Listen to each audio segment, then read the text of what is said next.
Hello, my name is Leila McKenzie-Delis, founder and CEO of Dial Global, and you are watching the CEO Activist podcast. We decided to start this podcast because we wanted to do something really special and really unique, and something that involved the modern CEO, the forward-thinking, innovative CEO of the current day times that really cares about putting the S in ESG and utilizing diversity as a commercial lever with which to drive change for economic growth and long-term prosperity. Stay tuned because we have got some epic guests on the show.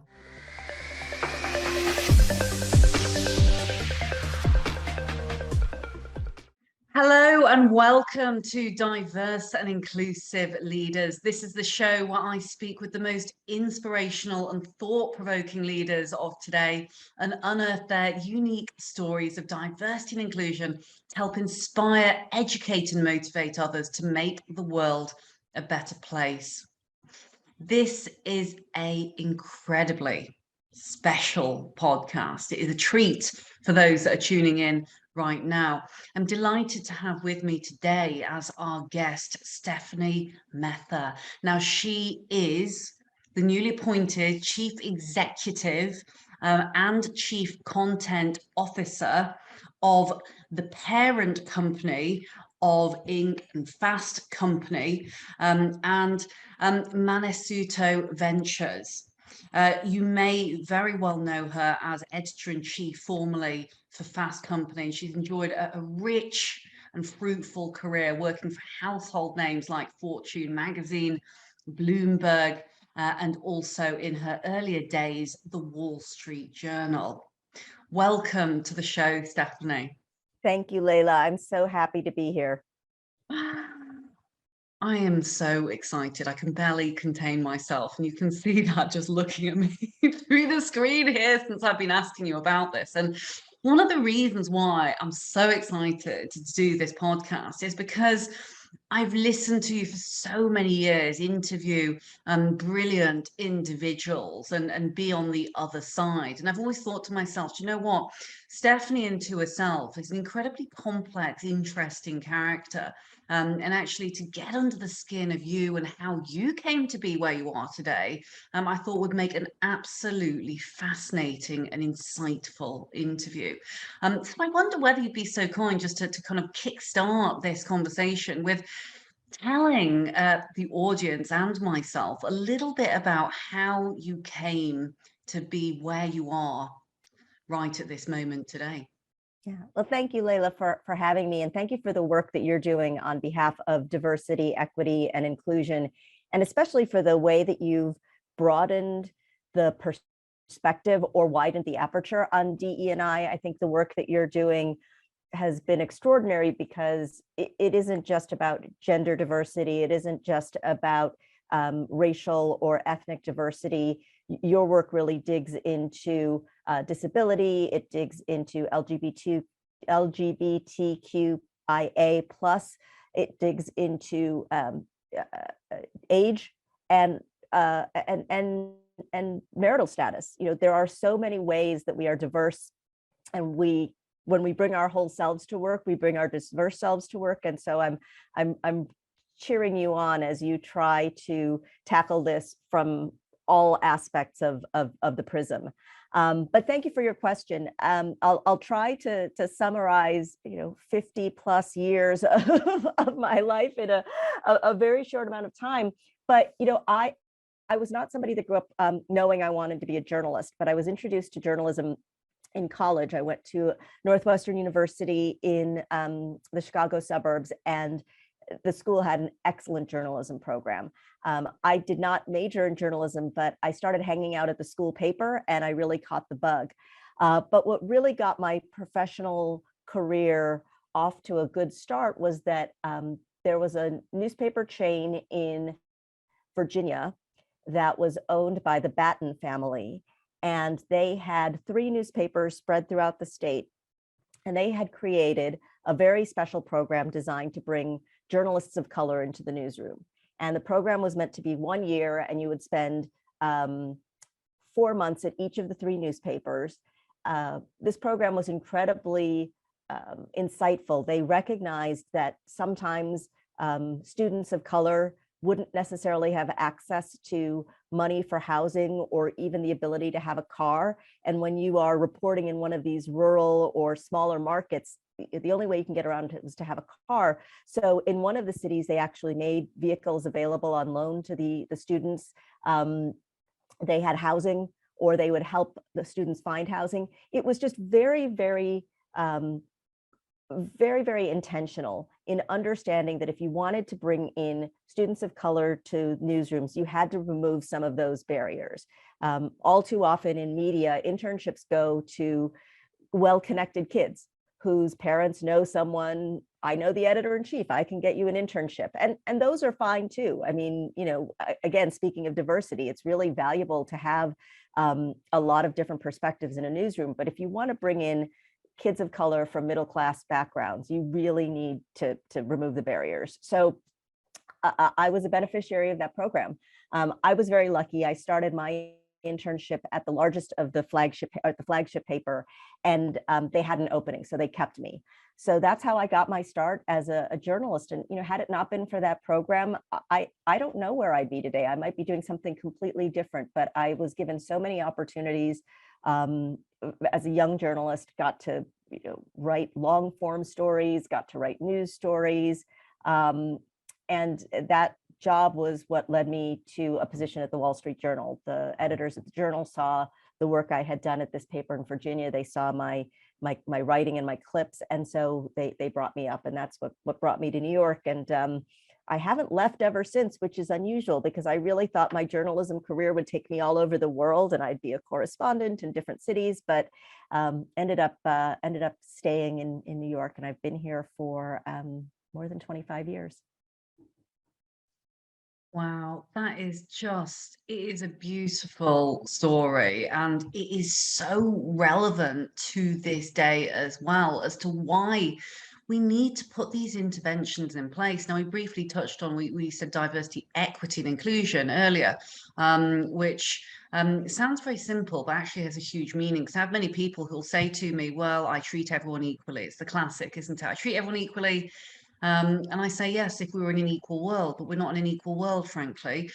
This is about equity, to your point, and understanding that each individual or group of people needs to be given different resources based upon what they have there already within their own circumstance, and allocation of these opportunities needs to be able to drive us towards that equal outcome, which is so important. And clearly, look what the result can be is you have brilliantly talented individual who potentially may not have got to their place or their career place without those interventions. Now, just dipping back into the early life of Stephanie, who's been on this program, is kind of writing away furiously these kind of stories. Did you expect, I mean, with the broader context of your family, what was the family like kind of growing up? Were you pushed to work hard? What was your surrounding like? Because clearly, you were quite tenacious already at an early age, that allowed you to. I know you say very modestly. I took, I took part. I was a beneficiary, but a lot of that also, it wasn't that you were gifted something on a plate. You still had to work terribly hard to get to where you are. Sure, and I the reason I use beneficiary to describe the opportunity I got is that I'm very proud of the fact that I was part of a program specifically designed to bring journalists of color into the newsroom. I think sometimes when people achieve a certain level of success, they like to think that it was all through dint of my hard work, and luck had nothing to do with it. And I'm here to tell you, I'm very grateful for the doors that were opened for me. I grew up, I was born to a mother who immigrated from the Philippines to the United States, and my father was born in India and came to the US, and they both came for education. They met in Chicago and raised us, my brother and me there. And, typical immigrant family, we were encouraged to work really hard to get good grades. Everybody played a couple of instruments. My brother was very good at sports. I was not. I was the kid who would sit in the corner with a book during, on the bleachers. But it was the, Asian immigrant family from Central Casting. My parents were strict, but they were extremely loving. And they were extremely supportive when it became clear that I was not going to become a mechanical engineer like my dad. I was not going to become a lawyer or a doctor like my cousins on my mother's side. I think they quickly understood that success for me would look something very different, and not necessarily something they understood. We grew up reading the newspaper, and we had Time magazine on our coffee table, but they didn't know anybody in news media. They didn't know anybody in journalism. And so for them, I think it took some, they had to change their mindsets a little bit to be supportive of my career path, but they were incredibly supportive nonetheless. And so I do think that the work ethic and the tenacity came from, sort of a steady drumbeat from, my parents, my mother in particular, sort of underscoring that,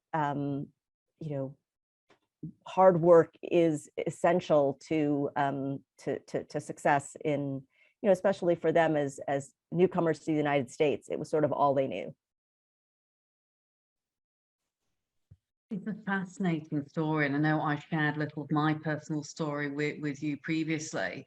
And I'm not sure if I've said this to you before, but when I first started reading your work and listening to the interviews that you did, it was one of those times where I really realized, namely because I have wonderful parents, but they are white British. My brother and I were adopted by white British parents back when Hong Kong was a British colony. But naturally, you do often look to those visible real models, as we like to call them, real models and role models, and seeing people, that may look or sound or somehow you feel they identify, with what means you personally. But it was one of the things that I thought when I saw you, and again, I'm sure you must have had this frequently throughout your career, people saying, oh, a person of color, or making note that you're mixed race. I saw it in a positive way, because I was like, oh, this is absolutely brilliant. I still see a significant amount of, a significant lack of representation, in the boardrooms, but also on TV and within the media. And it pleases me very, very much indeed to see East Asians in specific, being recognized a little more for something that is, far less stereotypical, than other avenues. But I wondered, and I look again, I'm picking here on a specific area of diversity, and again, the richness of intersectionality with you, being from, an immigrant, mixed race, also being, a mother as well, and there's many facets. But were you aware of ever feeling different? How did you look at that as was it a power to you? Was it a difference? Was it something that you were conscious of in your career? Yes, absolutely. Growing up, we were among a handful of Asian American families in our neighborhood and in our town. Midwestern Chicago in the 70s and 80s was not terribly diverse, although we were by no means the only Asian family, but rare. So you were aware of the differences, and occasionally people would ask questions that just harmless, but clearly things that you in retrospect think people should know better. They would say to my mother, oh, is it warm where you grew up? Like, if you don't know what the Philippines is, and you're an adult walking around in the world, get out the atlas. But in my career, I was aware, I think, of the differences that compounded. So it wasn't just that I was a person of color in the newsroom. It was often that I was also a young journalist going into situations with much more experienced people who, and I want to be clear, like for the most part, people have always been very generous with their time. They have always been accommodating. I've never felt looked down on for the most part, but I always felt like I needed to be extra prepared because I didn't want an executive I was talking to have an excuse to go back to one of my bosses and say, who was this dimwit you sent to come interview me? So being young, being a journalist of color, again, I was very lucky to have a lot of responsibility at a pretty early age. Being someone thrust into environments where there was a possibility people would say, how did she get that job? And then on top of that, I didn't take it super seriously, but when you're younger and you have a competitive group of a competitive cohort, fellow journalists, fellow journalism students, I would periodically hear from a fellow student or a fellow young person in the newsroom. If I got a promotion or I got a job that they were interested in, or I got, hired something, I would hear, oh, you got that because you fit a profile, you check a box, you're a diversity hire. And as I said at the beginning, like I'm not ashamed that diversity programs have helped my career, but the people who tended to make those remarks were the people who left early or came in late or didn't have as many bylines. There were a lot of objective ways where if you just compared the work side by side, you would see that, I had put in more hours, I had generated more stories, I had more scoops. And yet, there were always a couple of people who would feel aggrieved enough to comment that my success was as a result of, someone putting a thumb on the scale. And every time I hear stories like that, it makes me slightly angry inside. Yet at the same time, what you say resonates such a lot because you take things with a carrot and not a stick approach, and you take them with the scientific facts and figures, and you say, hey, do you know what?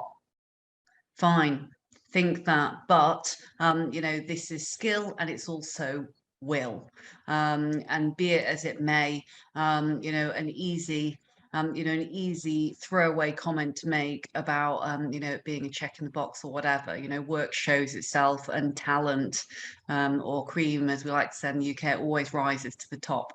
And that is what it is about.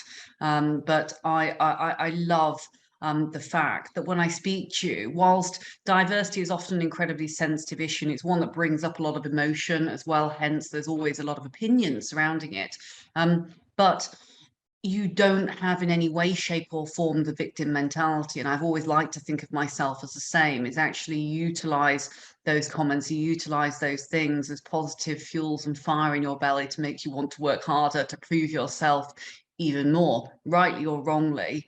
That has always been the case for me, and I can see, I can just see that spark and how that has grown over the years. And I guess moving into now present day, Stephanie, and the kind of the what good looks like now, where perhaps there is less of a need to prove oneself, and actually there are people who are now drawn, quite frankly, to you for all of the right reasons. Talk to us a little bit about about current day. A New Yorker, pretty much now, having been there for some time, stepped into the new role. What does good look like now for you? What is what is the future now at this point in your career? It's such a big question, Leila, and I guess I'll answer it in a couple of buckets. I would say that because you mentioned we're many things. I am a mother. I have a daughter who is a freshman in college and a daughter who is a junior in high school. And so, On my personal side, I think good looks like, happy kids who have all the opportunities I had to pursue, the path that makes them happiest and enables them to feel fulfilled in whatever it is they do. So that's sort of, that's always top of mind for me, and maybe I'm feeling particularly sentimental as my kids get older.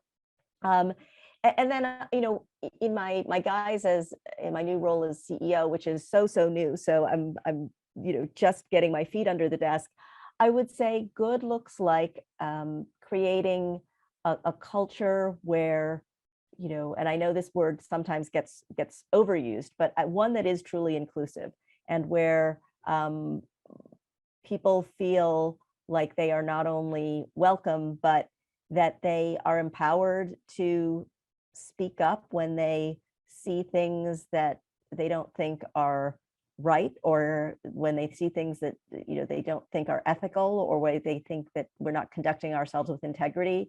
And when I got this role, the first thing I said to all the employees was, please hold me accountable. I see the employees' role as helping make sure that I'm upholding the highest standards for the organization. And when I don't, I really do want them to keep me honest. So, I think that good now in my new role looks like creating a place where people really do feel like they are empowered to do their best work, and empowered to say when there is something that is preventing them from being able to do their best work. And then, I can't sort of entirely let go of my chief content officer hat. I'm still, you can take the woman out of the newsroom, but you can't take the newsroom out of the woman, I guess. So, for me, it's, there are Mansueto Ventures is the home of two incredible journalistic titles. Inc., which is more than 40 years old and has been sort of the Bible of the entrepreneur since its inception, and Fast Company, which focuses on innovation and is sort of the premier progressive business title. And I want both of those titles to feel like they can do really fearless journalism. There's so many great stories in the world to be told, and I again hope that we can create a culture and an environment where journalists feel they can go for it, if you will. I was nodding furiously, as you could see when you were speaking then. And there's 2 points that I got to pull out of that. Is number one is I was thinking about this, what does good look like? The question, of course, I asked you. And it's interesting that the cookie cutter model of what good looked like 10 or 20 years ago is finally starting to crumble around the edges. It's something I can speak to personally, having remembered, doing my university degree and being lucky enough to go to university, getting a first class honours degree, not being able to get a job at any of these corporate organisations, to which now many of them I advise rather serendipitously. And I thought, oh my God, I'm not good enough. And I kind of said that, whispered it inside my head. But this definition of what good looks like, which you then went on to so beautifully explain in what you said, is this evolutionary change of culture, and almost, what they call servant leadership, actually. To your point, how can I serve you? Make sure I'm accountable as your leader. It's this honest, raw, and slightly vulnerable essence of leadership now, which 10, 20 years ago would be completely unheard of almost. And, I wonder, having, now with your two beautiful daughters, and kind of being in this role, and now, really wanting to clearly send the lift back down, have you seen, a clear change in what leadership looks like? And are you seeing there now to be such a change in need from audience to what there once was when you were a young journalist? Yeah. Well, I mean, I've told this story a couple of times, but I know you'll find it particularly relevant because this is one of the companies you work with. But when I started at the one of my early jobs at the Wall Street Journal was covering the telecommunications companies. And I tell the story that if I had gone into the offices of, the CEO of what was then called Bell Atlantic, or what was then called 9X, and asked the CEO to talk about purpose, that's the kind of thing that would have gotten me kicked out of the office. And my editor would have gotten a call saying, who is this, 20-something fruitcake you've just sent to interview me? She didn't ask me about profitability. She didn't ask me about CapEx. She led off with this question about purpose.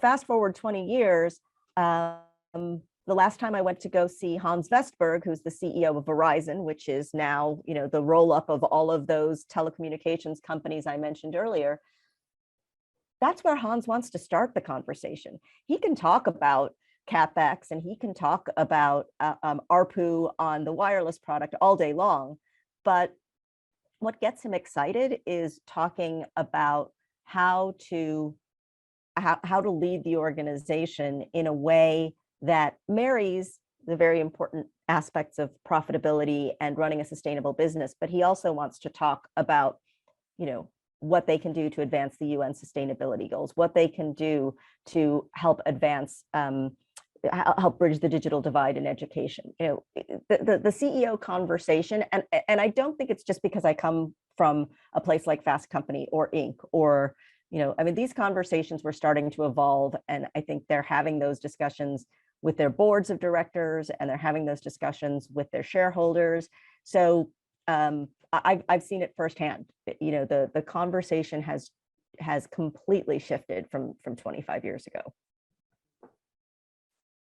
It's so fascinating. I love that you've used Hans as an example there, because of course, you see this overwhelming sense of purpose, excitement, and drive in leaders. Like Tammy Irwin as well from Rise on Business, and yourself, and it makes me want to skip with joy that this need for emotional intelligence is rising to the fore as something so terribly valuable. And especially in this digital world, you talked very much kind of before about fearless journalism, and really being able to speak our truth and say what we think. Well, words can get around so quickly on digital media these days, that is there really a hiding place? Because you can only pretend to be a certain thing for a certain amount of time before you ultimately get found out, or things are picked apart by others, because leaders are now expected to be so accountable for their actions. It's just absolutely, it is fascinating. And I guess especially when it comes as well to kind of the future generations of leaders and millennials dominating the workforce right now. We have more generations in the workforce than ever before. Do you see this with your children and kind of the generations that you look after within the workforce? And again, something I'm becoming more interested in as my husband and I embark upon the birth of our first child in May. So we're kind of like, oh my goodness, this world that we're bringing our first child into, it's very exciting, but it's just so different. It's moving now at just lightning pace. Yeah. Well, first of all, congratulations. I did not know that you're expecting, so that's wonderful news, Leila. I'm so excited for you. It's the best thing in the world. Yeah, there's a generational shift, unquestionably, and part of it is that this generation Z and the young millennial is highly informed. They have, I think, rightly been educated in a much more in a way that isn't rote. They are really being taught to be critical thinkers in school, and so I think the same teachers that are teaching them to be critical thinkers are on the back end when they get to high school, they're like, oh my God, stop! Didn't know you'd be that critical. And so yes, the generational change is creating that pressure. But, and this is going to sound a little contrarian, I think it was going to happen regardless. I just think that, you have a substantial portion of people in business who even the most successful and most profit-driven business leaders, I think, have realized that the pendulum has swung too far, and that we have compromised the planet in favor of profits. We've compromised communities in favor of profit. The racial justice marches that we saw around the world back in 2020, for many people that was a wake-up call, but I think for many leaders, it was the culmination of information that they had been seeing for quite a long time. And so I think there is a little bit of inevitability about it, and the younger generations are just accelerating the change. I absolutely agree. I think, thank goodness, frankly, for our future generations of leaders being so critical in their thinking and being so outspoken, because it is what is required. When you talk about this pendulum, it has almost gone so far that we need to go incredibly back the other way at speed in order to somehow balance out the playing field. But indeed, I mean, with with ESG initiatives, and in particular the societal aspect, this is the most inflated I have ever seen it worldwide as a trend. And of course, diversity, inclusion, belonging, equity fits within that. And that unto itself is rich and diverse. Our future generations of leaders, I'm sure, will view diversity in a very different way to us. It will become diversity within diversity within diversity, and the whole thing will really start to splinter. You mentioned LGBTQ plus IA at the beginning of this conversation, and I remember when it was just LGBT, and now it's kind of it goes on and goes on and goes on, and this kind of this never-ending evolutionary culture almost. But yes, there is, I believe, a lot of hope in our future generations to make positive change for this world. Well, also you can have both. It's an interesting juxtaposition. Is why do we need to just have the profit or the doing good? This marriage of doing great business whilst also being exceptionally profitable, is a marriage that actually is one that can work quite perfectly. Yeah, absolutely. And I think that in improvisational comedy, they have this concept of yes and, that you have to keep the scene going. And so rather than just sort of letting the humor trickle down, they say yes and. And I there is a yes and mentality in business today that is that's heartening. You can have profits and purpose. You can have a really hard driving culture and be inclusive. Those things don't have to be mutually exclusive.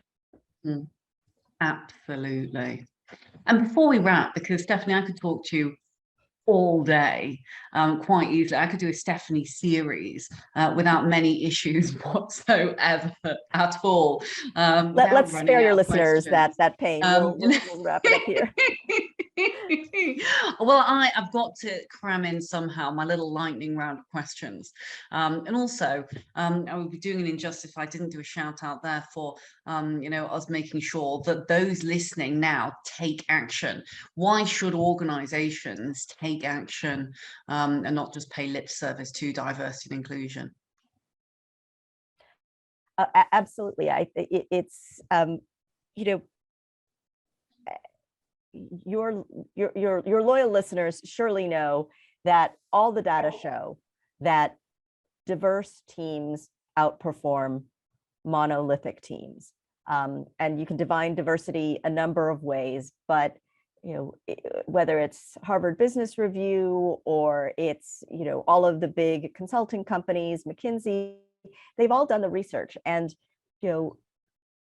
it's not surprising that the same kind of terminology comes up over and over again. It's not just the diversity of the teams, but diverse teams tend to be more creative. They tend to be more empathic. they tend to be more, they can work more effectively in some ways, because, if people have empathy and they understand one another, you can sort of divide and conquer much more quickly. If, I like to say that if I'm good at writing and I know you're good at project management, and we empathize with each other and we know each other's strengths and we know each other's weaknesses, I can say, all right, I'll take on the writing piece, and Leila, you be boss on this, you drive. And that took 30 seconds. If we don't trust each other, if we're not empathic, if we don't embrace our differences, we're going to be fighting over who gets to be project manager. It's just not good for business.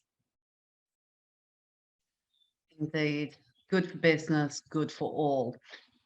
Next question, one of the harder ones. What does success look like for you? Does it exist?